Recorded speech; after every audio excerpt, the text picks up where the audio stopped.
Welcome to our Yes Network studios. This Week in Football, presented by Geico. Time to talk a little bit of Giants football as they get the win against the Bills and head into their bye, 4-2. It kind of seems like each game for the Giants is kind of the same, Howard. It all comes down to the fourth quarter. This week they make some plays. Well, you know what? They make some plays. This time it wasn't Eli having to make plays. Some of the time this defense steps up. Corey Webster does a good job making two plays. The big play was the last play he made. But you know what? He was beat on that play.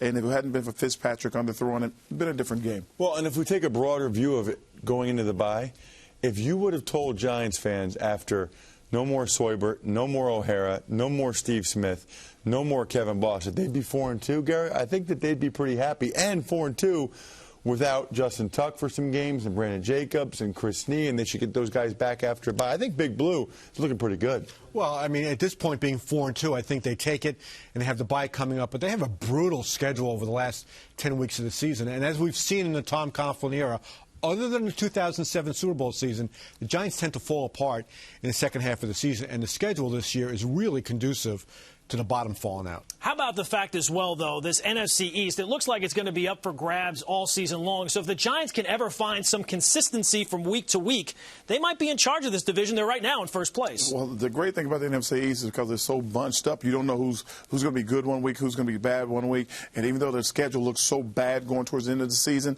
they got to play mostly NFC East games.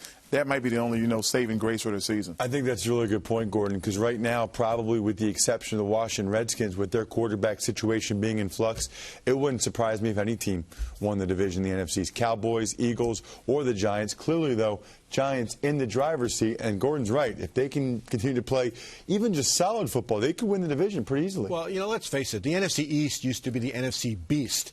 And this year, I think the NFC East pretty much stinks. I mean, other than the Giants, who have a winning record at 4-2, does anybody really believe in the Redskins with Rex Grossman or John Beck at quarterback? The Cowboys can't finish out games.